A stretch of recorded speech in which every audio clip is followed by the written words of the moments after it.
Okay, now it's time for the blush. Now I just want to clarify that the smile and the blush are completely optional. So if you don't want to do them, you don't have to. So the blush is very easy. So this is where we're going to grab the pink. The blush is basically the pupil of the eye. So it's literally that same process, but you just finish it off instead of changing colors or moving on to the next row. So we're going to create a stitch. Oh my goodness, stuttering. And then you're just going to chain 4. 1, 2, 3, 4. And then we're just going to go through the top. We're going to go through the back one. Once again, this is just like the pupil, and just like starting your hat almost too, or at least this part is. And then you're just going to yarn over, pull through these two. Let's open it up so that we can get that center. There we go, there's the center. And then we're just going to chain 3, 2, 3.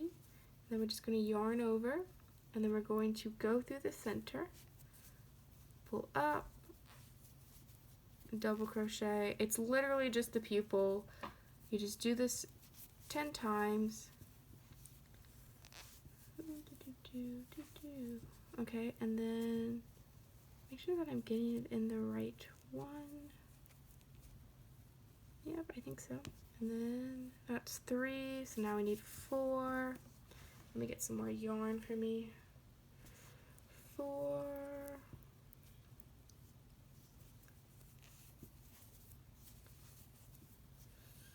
1, 2, 3, 4, 5. Oops. Make sure that your excess is being tied into it so you can tighten at the end. It's 5, 6,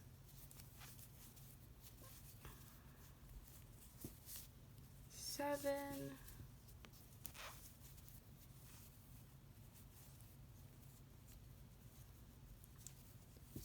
8. Sorry, I crochet pretty slow. 9.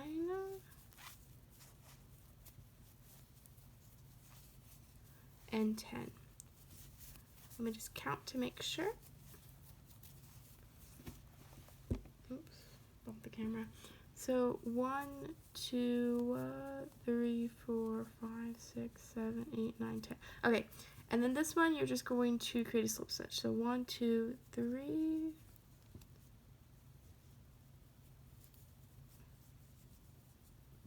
Find the center of it.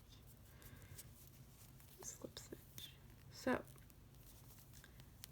pull through. It's a little hard because it doesn't want to do it. Okay, and then we're just going to pull on the end to create that nice tight circle. And then there is the blush. Now, I've already attached one, so what I'm going to do is I'm going to pull a lot of yarn so that I have a lot to attach with. And then I'm just going to pull through all this yarn to create a slip stitch right here at the end so it stays. So what I'm going to do, pull tight again, is you kind of need to find where they would be the same. I recommend putting your hat on, and you can kind of mark it with a stitch marker. If you don't own a stitch marker, because why would you? Just use a paper clip or a bobby pin like she used in the video. I'm just going to eyeball it. It didn't work out well last time. I had to reattach it, but it's fine. So what we're going to do is we're just going to use this excess piece, and we're going to grab our crochet needle again, and we're going to put it on there, if I can finally put it on there. And then we're just going to, this is going to be kind of like where your center is. So find where you want to put it. Hold on, let me pull it out of frame so I can see. And kind of just put it there and pull it through on to the back. And then just keep it like that. And then that's going to be where it's going to stay. So now I'm going to take all this excess, and I'm going to put it on my crochet hook now.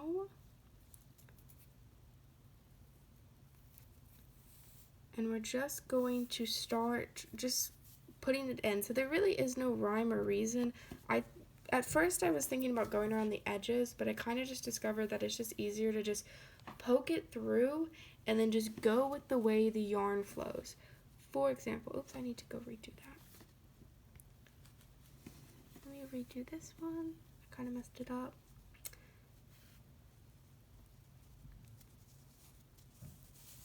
The good thing about this is if you do mess it up, you can very easily just put it back.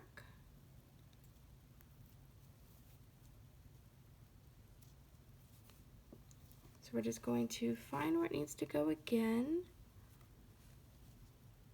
I'm going to put it here. I think it may be a little off, but just for education's sake. So because this is on the end, you need to poke it through, because if you saw what I just did, and you'll see it, if you go through the center, it will pull this. So what we're going to do for this one is I'm just going to poke it through the hook here, and then go to one on the back, pull it through, and then I'm just going to randomly go somewhere here, and then pull it through. And then this is where I'm just going to follow what the yarn does. So the yarn is going out, so I'm just going to go out with it. And then go through here again, pull through, and just kind of do that until you feel like the blush is really secure. And yeah, so like there really is no rhyme or reason to it. I feel like you could be more uniform with it. I'm not going to be. It's not really useful, I don't think, to just be like super uniform. I feel like it looks fine if you're kind of messy. Because like who's gonna be like, oh, the blush on your frog is weird? Well, I guess somebody could be like that, but if you're fine with it, if you want it to be like uniform, you can. I don't really want to. So that's kind of it. I think I'm going to do one more right here to kind of pull the blush down. And then there you go. So that would be the blush. It is a little bit higher than my other blush. It's a little bit like bigger, so I may change it. You can always take it off. You would just cut out the yarn and fix it.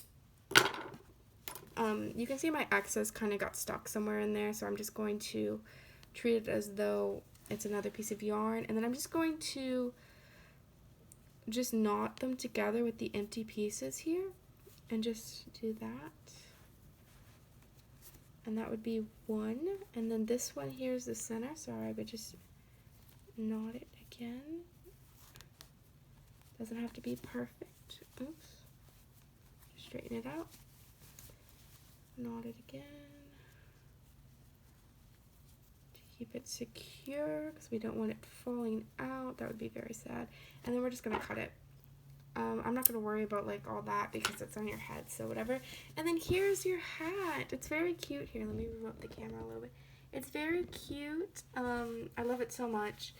And yeah, I hope that you didn't shed too many tears doing this, and that it was pretty easy for you. And yeah.